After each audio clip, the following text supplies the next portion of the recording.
Good evening. I am Cindy López-Chastain, and I'm here with Lucia Lainez, and we are presenting to you Linguistic Connections Family Chat for Mission Neighborhood Centers, Mission Head Start Community. The title of our Family Chat series is Communication for All. And we're going to keep the dialogue going about how and where and when caregivers can learn to develop their child's language skills naturally throughout their day together. So as I mentioned, this is a family chat series, and this is the third session of the series. And we are really honored that we have been sponsored to host this series by Mission Neighborhood Centers. And we are representing Team Linguistic Connection as we facilitate this dialogue with you. Today with me, I have Lucia Lainez. Lucia, would you like to introduce yourself? Sure. Hi, everyone. My name is Lucia Lainez. I'm a speech language pathologist, and I am the owner of Lala Speech Therapy. I am also consulting with Linguistic Connections through Mission Neighborhood Centers Head Start program. Thank you. Thank you, Lucia, for being my co-host and facilitator on these family chats. I am Cindy López-Chastain, speech language pathologist and consultant to Mission Head Start. I am the owner of Linguistic Connection, and I am very proud and happy to be able to have this communication chat with all of you. I want to start by really grounding in on the community intention. The intention of our talk comes at a time when we are still in the impact of the pandemic, and also have had such significant changes and impacts the last year because of the COVID-19 pandemic.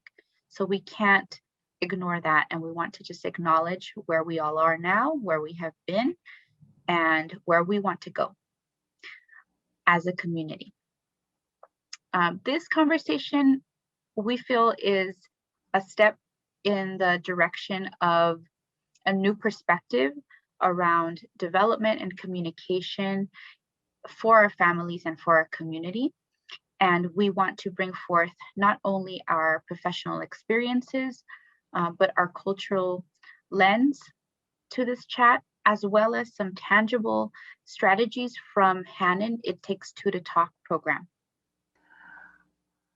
We also recognize that each family comes with their own values and priorities, and we want to continue to honor that.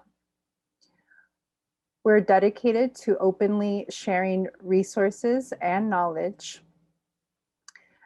We will also aim to respect each other and our own lived experiences. And finally, this is a safe and confidential space.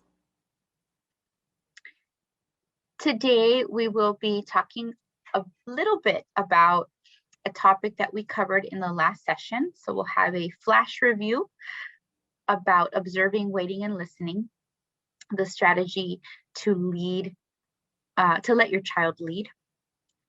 And then we're going to head right into the next step, which is how to follow your child's lead and join them in play, as well as imitate, interpret, and comment, and put it all together so that you know how to respond to your child's communication intentions and interactions. Last, we'll conclude with talking a little bit about books and literacy and why that's an important tool that we have.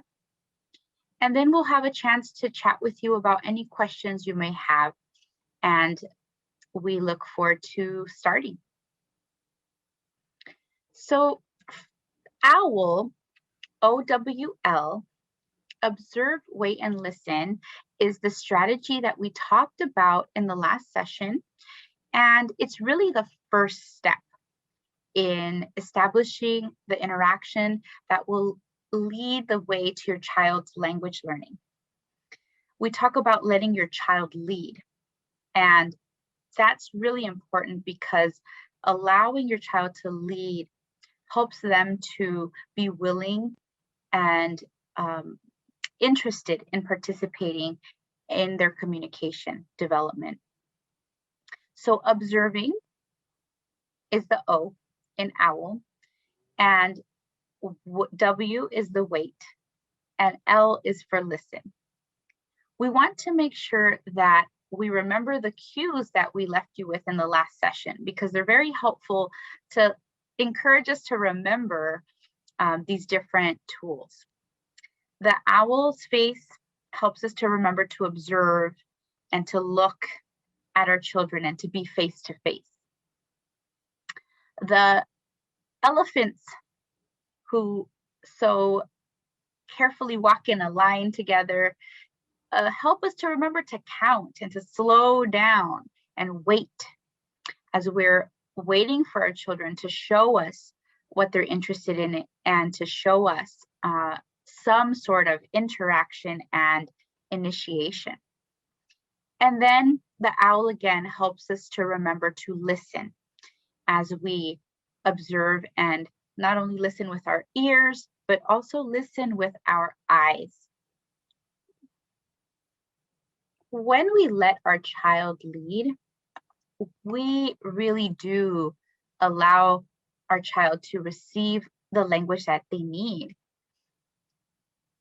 Let's see, Lucia, could you help me?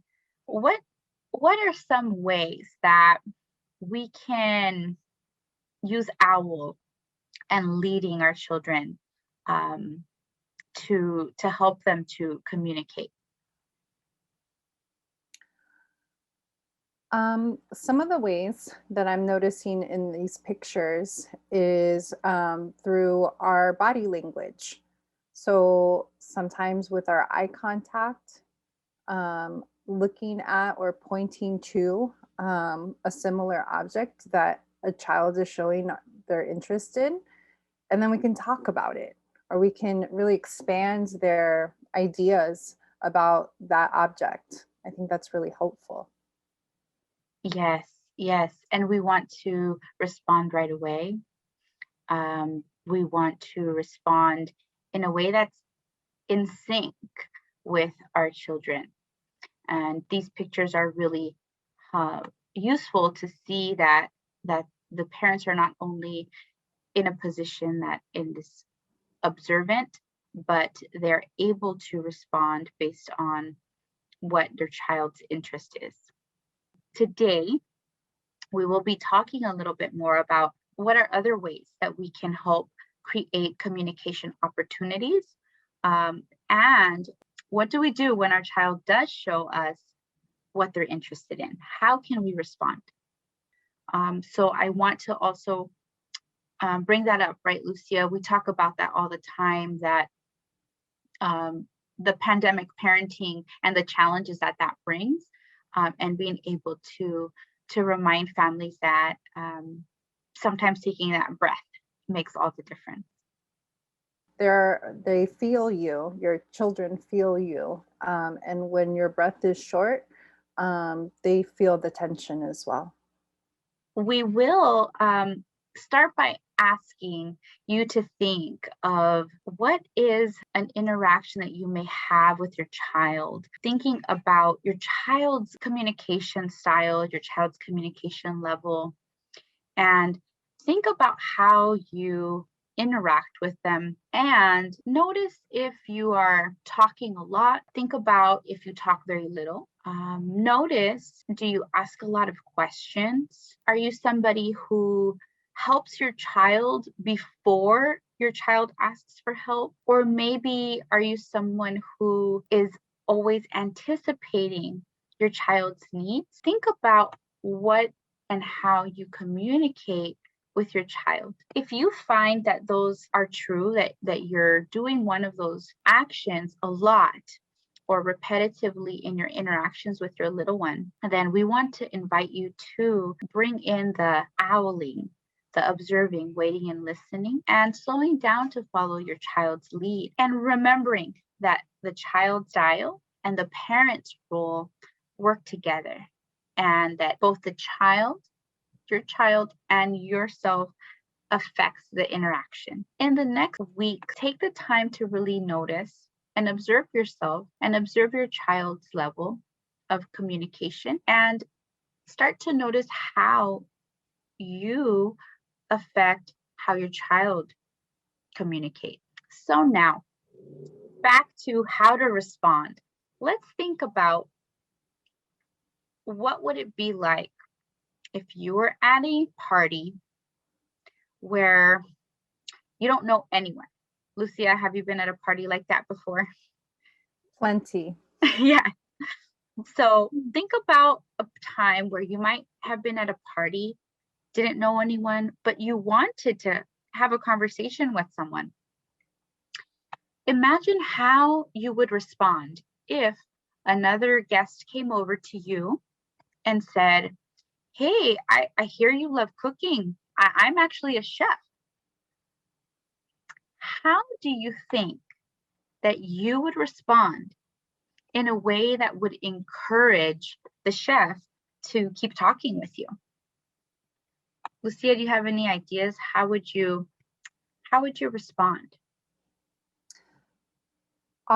Immediately, I think I would really try to get the chef's interests. So if he's a chef, then maybe talk about food, or talk about the type of food that they love to create, and sometimes they talk about that will lead to maybe a traveling experience or somewhere where they learned it. And so just being really curious about the chef's interests. I'd ask questions, or I'd respond based on what the chef's interests are. That's wonderful. Yes.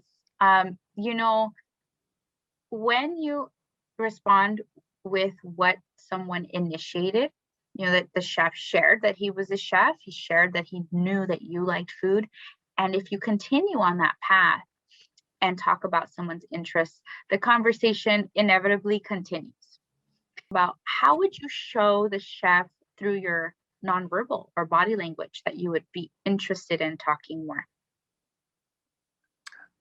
Definitely facing my body, or positioning my body towards the chef would be really important. What you're doing right now, where you're like nodding your head and agreeing with me, or just giving me some noters of like body language of um, of being really in tune to what I'm saying and right now in this moment. And sometimes I I'm just it's sometimes I'll say almost Mhm. like tell me more, without saying tell me more. Yes, yes, yes. There's so many different ways that we can really show interest and keep the conversation going. And it's the same for our children. Once a little one, a child has started an interaction, that then they're more motivated to stay in it. And if we take turns, if we follow their lead, it's even more beneficial and keeps them interested and going further in the conversation. Just like the chef, our children would respond to their interests that are addressed. Thinking about how our response to our children matters so much to how they will respond back, we really want to think and talk more about following your child's lead. We've talked about OWL, observing, waiting, and listening. And that's how we let our child lead the interaction. But now we're going to take the next step. We're going to talk about how we can respond and now follow our child's lead. so that they can keep the interaction going with us and we can keep the interaction going with them. These are 4 strategies that we're going to dive into a little bit deeper and explore. Wouldn't you agree, Lucia, that we all want someone to follow our lead in conversations? I would say that without that interest, it makes me want to stop talking, right? Sure. Yeah, absolutely. And so for our children, if we're going to show them that we're interested, we want to start in a place that is fun for them. And that is by joining in and playing with them. We have the image of the stairs and, starting at the most foundational level of play and being on the ground. So let's start there with joining in and playing. This is good because I hear a lot of parents sometimes jump to the comment piece. Oh, so true. So I'm glad that we're talking about this. We're going to first start by watching a video of a dad and his son named Tristan. And let's just observe them in play. Dad is joining in with Tristan in play, but let's look at 3 things. How is Dad positioned? How does Dad use toys? And what sounds and words does he use? Okay. So let's take a look.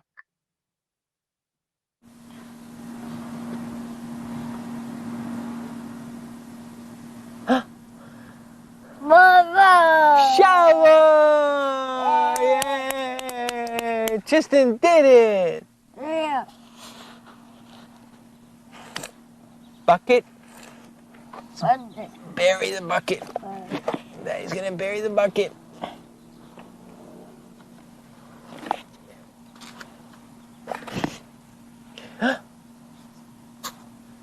Where's the bucket? Yeah. Where? Huh?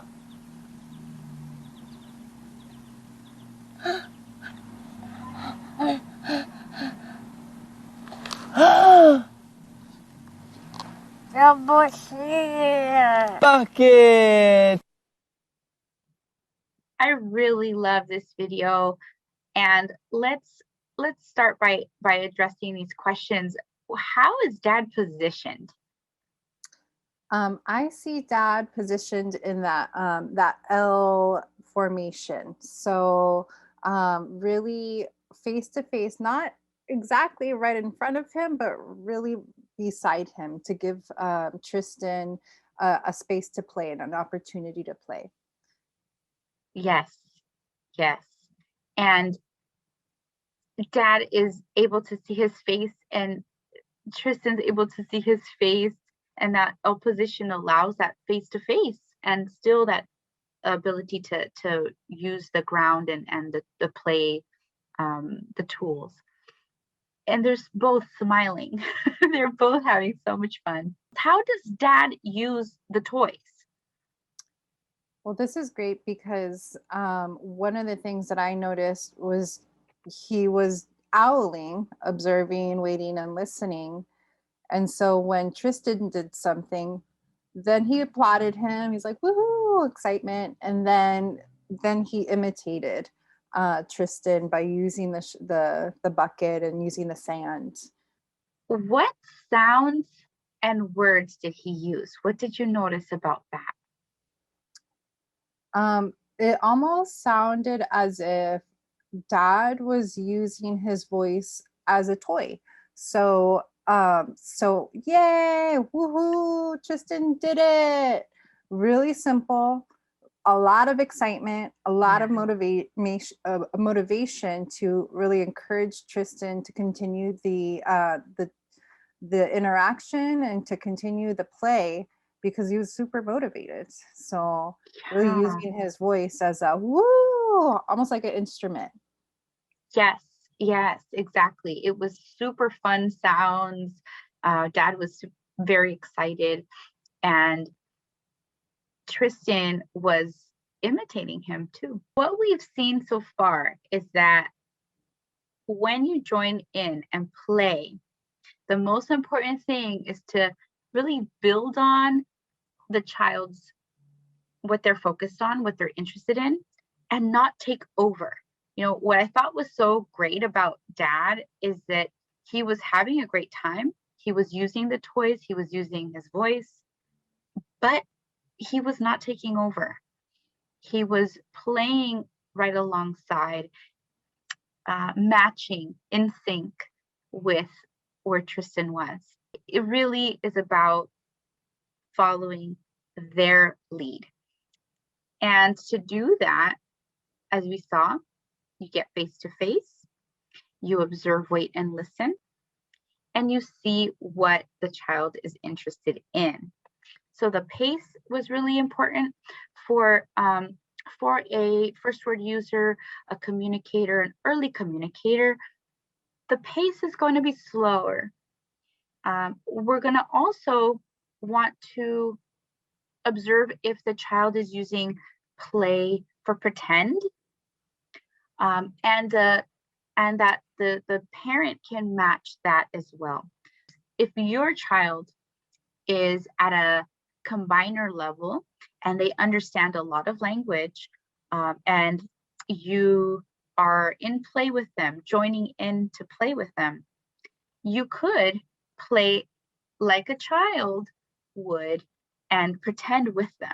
If you see that they're pretending, you can also pretend with them. So now we're going to look at some more examples of parents playing with their children, but this time we're going to talk about the next strategy, which is imitating. So how do you imitate your child? We're going to see 3 examples actually in this clip, and we're going to notice how these parents imitate their child's actions, sounds, and words. Let's look.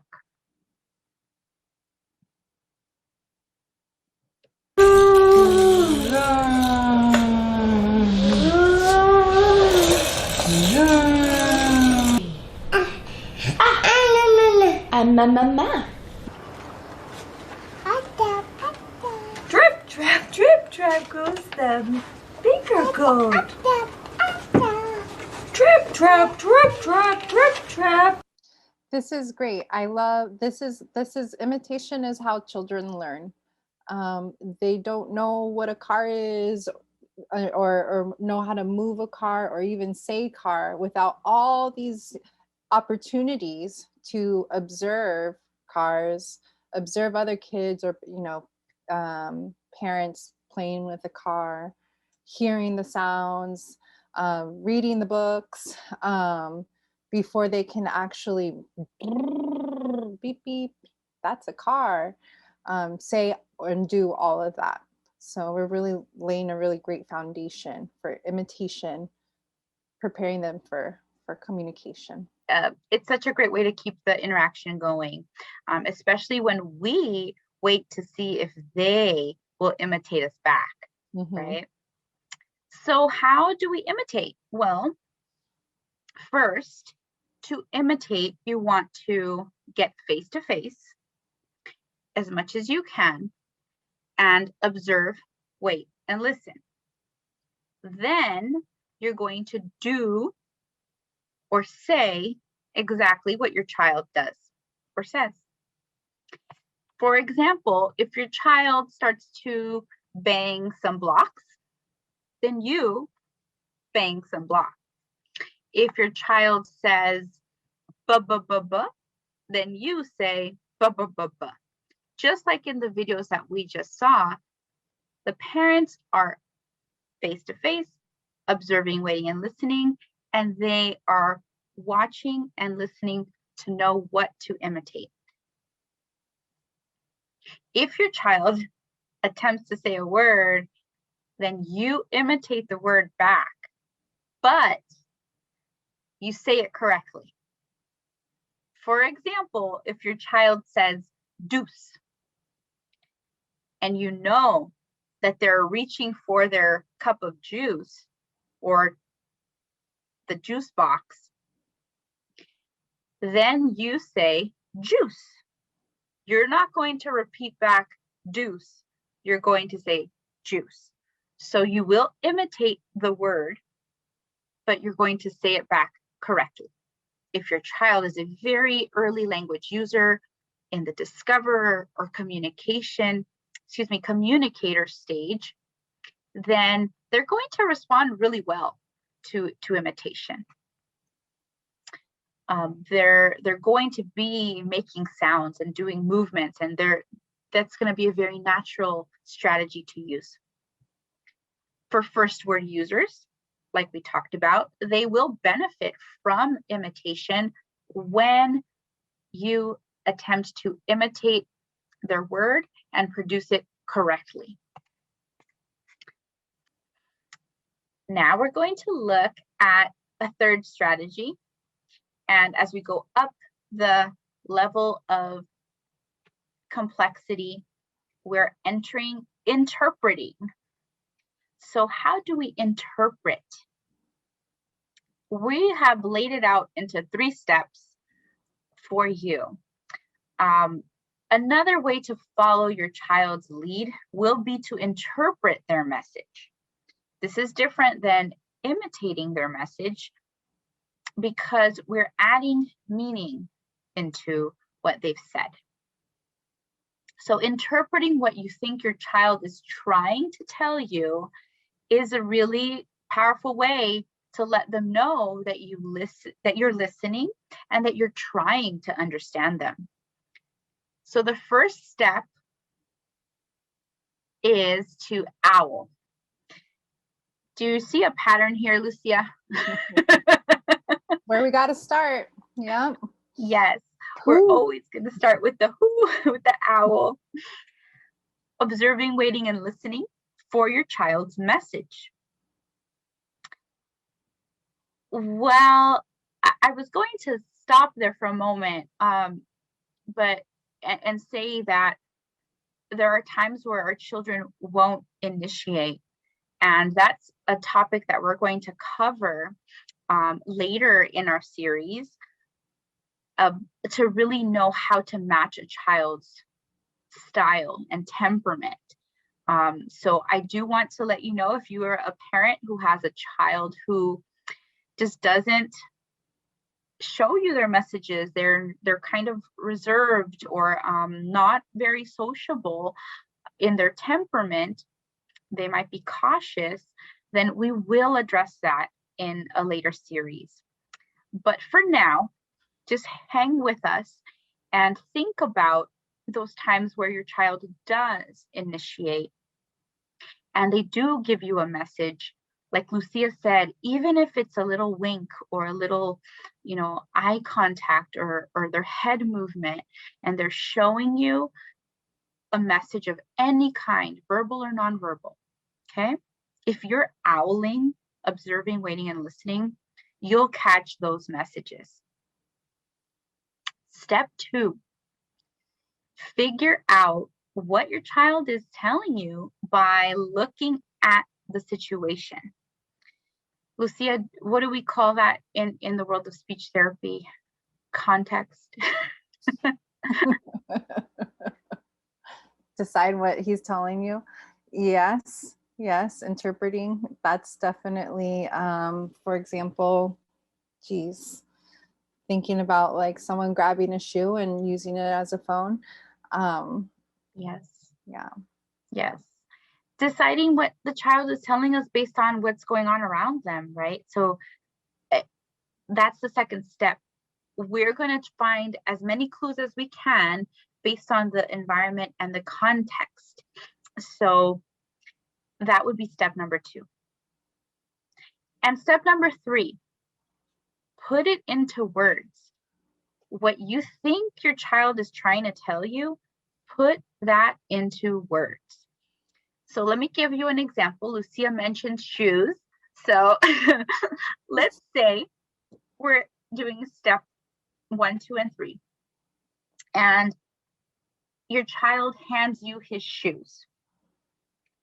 You're observing the message. Okay. In step 2, when you're trying to decide what he's telling you, you're going to see that he's handing you the shoes. And Lucia, that could mean a few things, right? So how do you know what it means that your child's giving you a pair of shoes? You have to look around you. You have to know what's going on in the environment.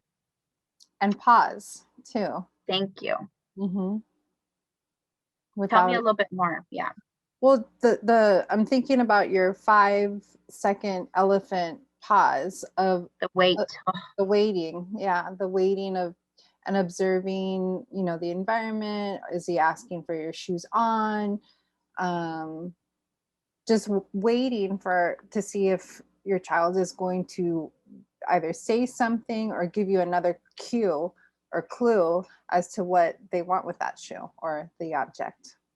Yes, right? Because if he is seeing that you're leaving, then you could interpret that the message is that the child wants to put the shoes on. They want to go with you. But if it's bedtime and the shoe is on their pillow, it might mean that the child wants the shoe to move and to get put away, right? So that's wonderful. Thank you, Lucia, for really highlighting that pause. That W in OWL is so important to really slow down and observe not only your child, but the environment as well. So I often say to parents that the best thing that they can do is to be simple, complete, and try to interpret it at the level of their child's language. For example, if the little one is wanting to go out with their shoe and they're handing the parent the shoe, you would say, let's put your shoe on, or you want your shoe on. So about 3 to 4 words. If a child is at an earlier stage, like a discoverer stage or communicator stage, you might just say shoe. If the child is at the combiner stage, you absolutely want to use that sentence. You want to model the sentence of let's put your shoe on, or you want the shoe. If the child is a first word user, you can fluctuate between the single word and the short phrase to really show them something that they can learn from, but also something that they can imitate. I'm going to show you a little video of a mom and her daughter, Grace. And she's going to play with her daughter with some bubbles and show us how she interprets during play with Grace. While we're watching, we can think about the question of how does mom interpret Grace's sounds and actions? And what else could she say? Okay. I do want to mention that Grace is a communicator, so she is in an early stage of language.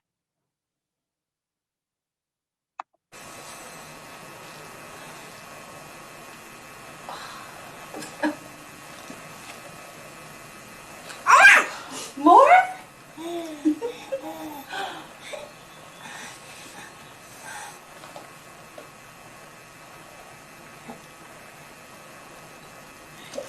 More?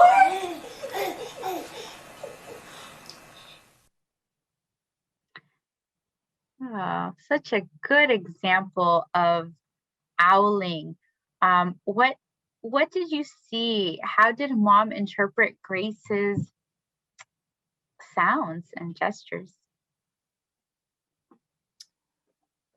I loved how mom waited after blowing the bubbles and was really waiting and waiting and waiting. noticing that Grace was reaching for something and reaching for the bubbles, and then said, to show that she wanted more. And so then that's when Mom interpreted, you want more? Yeah. Yes. It's really the highlight there, like you said, Lucia, is that she waited. She waited those very notable seconds, right? And is there something more she could have said? Do you feel like she could have said a little bit more? Yes. I think with the bubbles, she could have said ba or ba, like for bubbles, or pa for pop. More than just more. You want more? Because we think more, what do you want? Precisely. You know, I do want to say that it is really tempting for caregivers to name and say the word more in interactions like that. It's very common, I would say.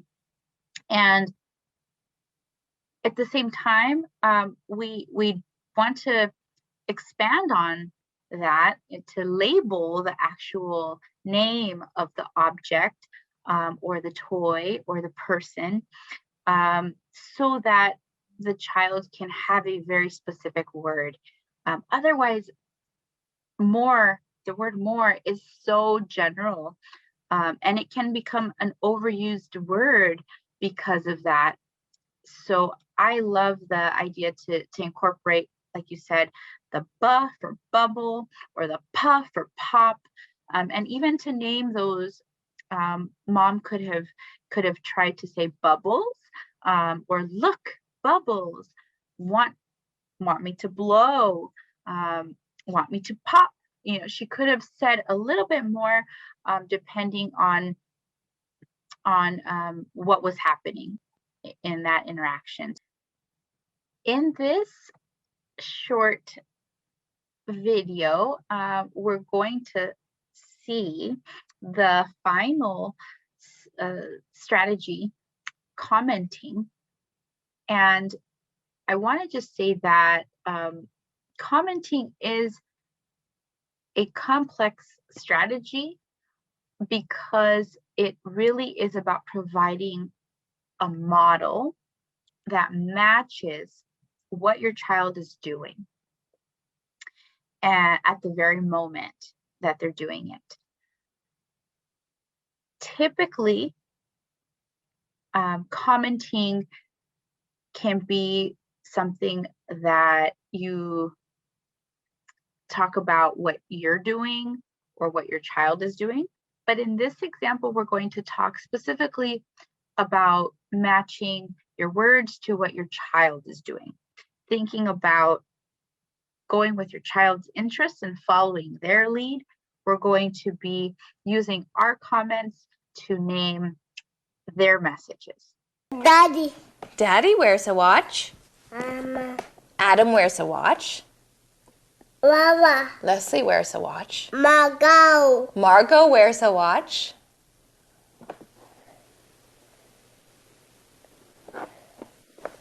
I'm wearing a watch. Tita. Tita wears a watch. This child seems to be at a first word level, right? And what comments did we hear Mom make with Ben? I hear Mom saying, someone wears a watch.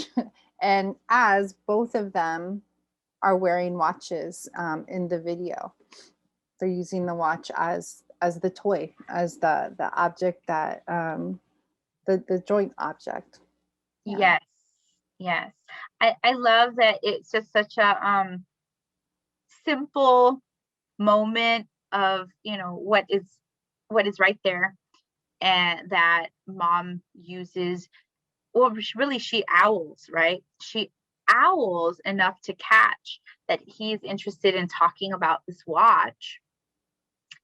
And she goes with that into a full interaction about commenting. Can I mention something about the commenting? And I know we won't get too into it now. And if families are really interested, well, we can definitely have a different type of conversation. But I'm thinking about my families that speak more than one language. Yes. And the importance of commenting in one language.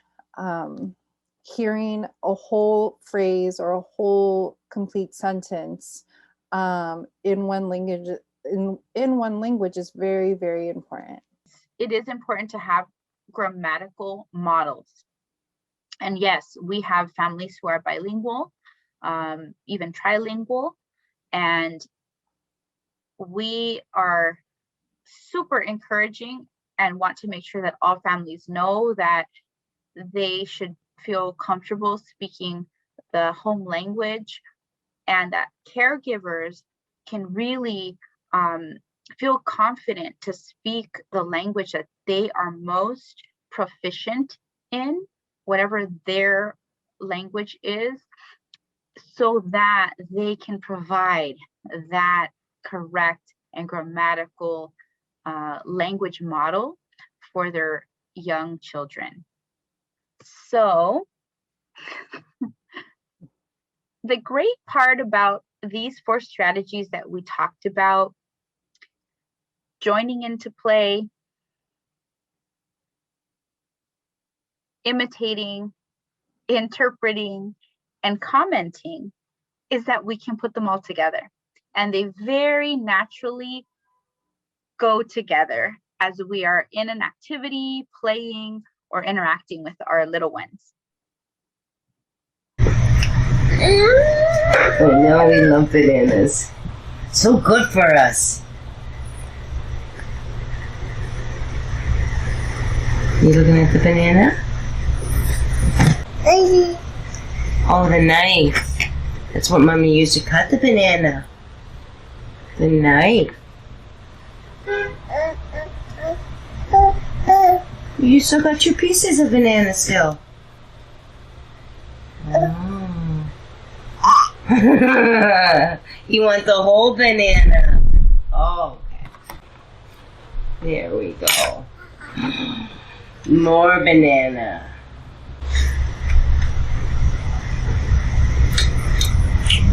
Choo-choo. Round and round. Yeah.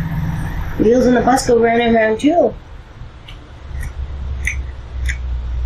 What did you observe? I observed that towards the end of the video, she said yes, true, commenting on the chewing of Lara, and then Lara responding to her round and round, and she's like, oh yes, round and round. And what I'm assuming is wheels on the bus go round and round. That's what Lara was thinking too, and Mom really interpreting it. I even saw 2 kinds, the other 2 kinds of strategies. I saw her imitating at the very beginning. Lara was kind of moving her head. Mom also moved her head. Mom was absolutely owling. She observed and waited and noticed that Lara was looking at the banana. Just from her eye gaze, Mom commented on that. So Mom really was using all the strategies.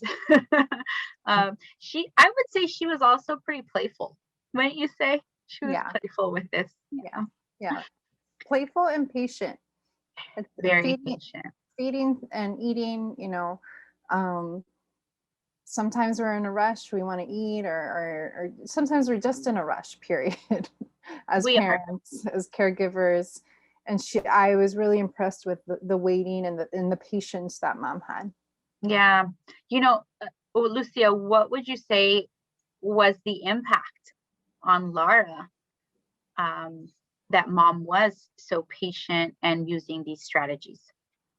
I noticed that Lara was just wanted more, wanted, like, it seems like feeding's a little bit of a challenge for her, and she stayed engaged and she stayed with the activity, and because she knew and she trusted that mom was there, and she was motivated by mom.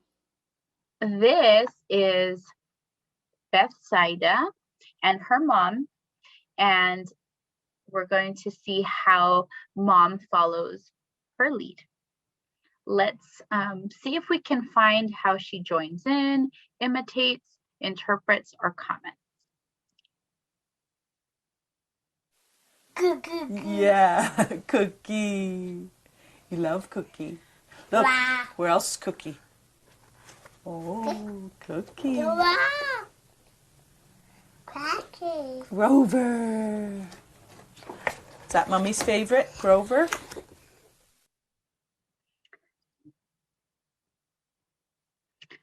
And what do you think was the impact, or what did you notice was Bethsaida's response? She was all smiles, and stayed very vocal, and stayed very connected to mom and the book. 100%. Thank you. Yes. So let's see. There seems to be something really magical about putting multiple strategies together, right? And caregivers, we know that some of this may be new to you. Some of you may be using these strategies already. And if it's new for you, it can feel overwhelming to think about putting it all together. And we suggest to just pick one to start, but to really think about your child's communication stage and where they're at, so that you know how to respond and which strategy would make the most sense and be the most effective to keep your child engaged and interacting with you. If your child is a discoverer, then we know that joining in with them in play, interpreting, and imitating are going to be very successful.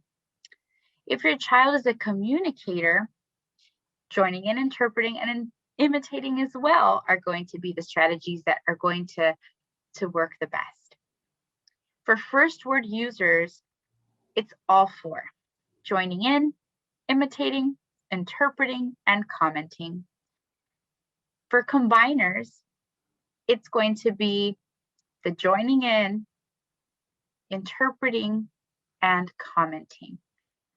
So we have talked about 4 strategies, and one activity and routine that Lucia and I really love to incorporate into our work with families and children is book time.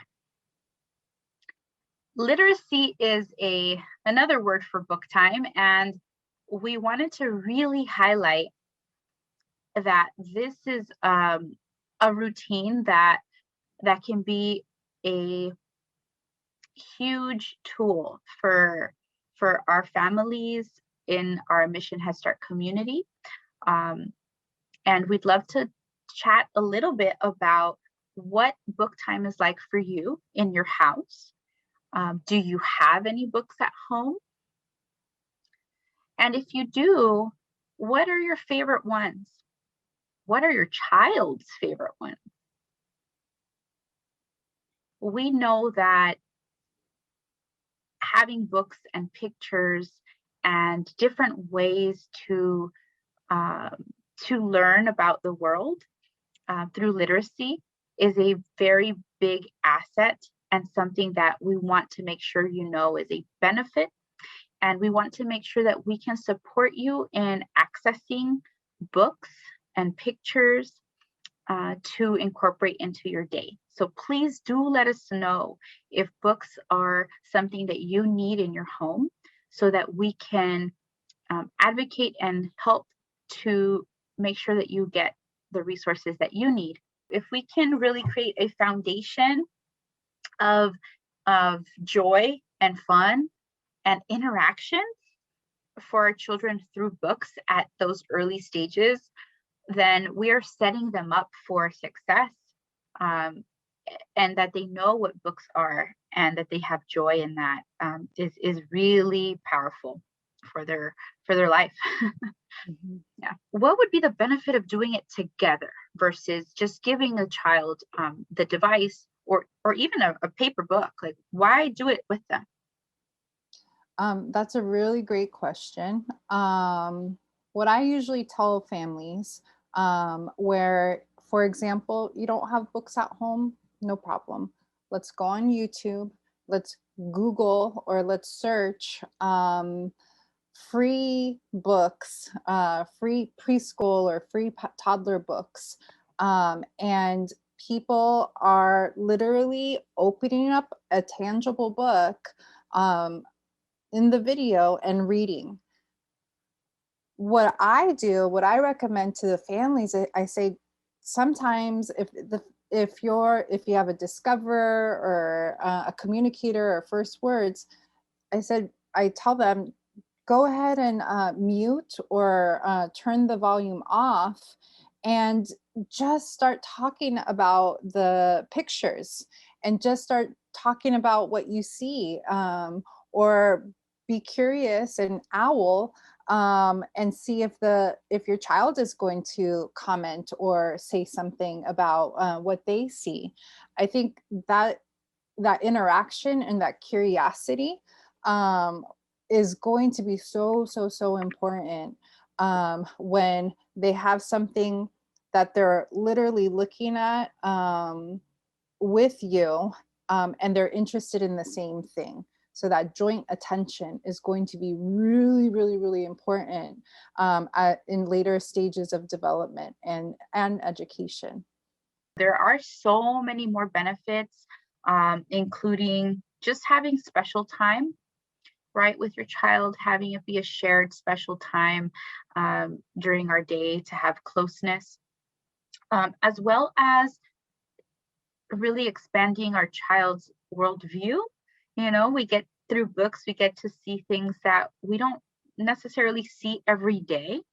We get to expand what our children have knowledge about.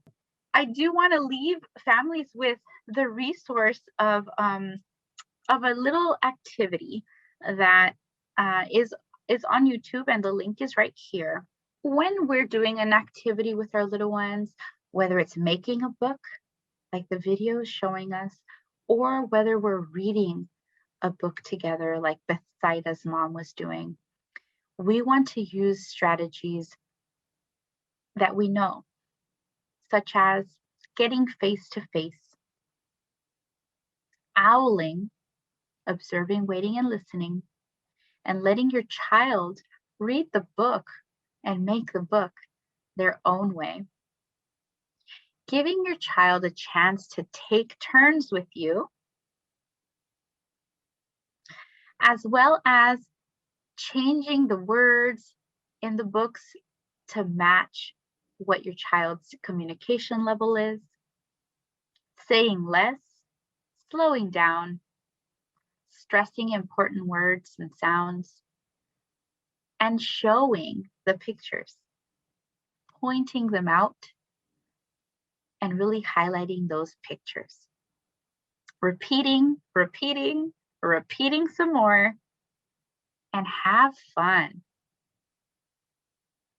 So these routines will be fun and be something that you can go back to time and time again, even with the same book.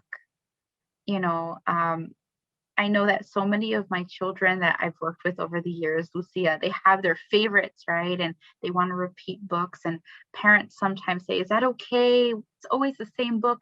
And I always say, yes, that repeat. That is such an important way that our children learn. Yeah, absolutely. I love using those same books, even if I'm reading it 10, 20 times.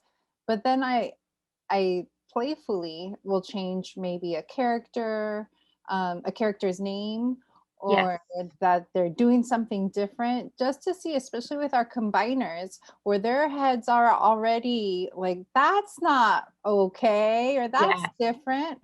And if they're not there yet, then that's okay too, because you can always say your child's name as the character, for example. And it's just, it's captivating them. It's really not about the story. It's really the interaction and the shared experience that you're having with them. Yes, thank you for saying that, and encouraging parents to be playful. I also have had some caregivers in the past be a little bit frustrated when their child just does not sit through a story, especially when caregivers want to read the story exactly as is, and being able to let that caregiver know, and reassure them and encourage them that it's okay to change the words and to, highlight those things that are interesting to the child, as well as make it personal, like you said, use the child's name, or anything like that. It's great. It's great, and that's what's going to keep the child engaged. We're talking about children who are learning about books and how to use language, and that interaction is the key piece for our children right now, as they're learning about how fun books can be. If it wasn't for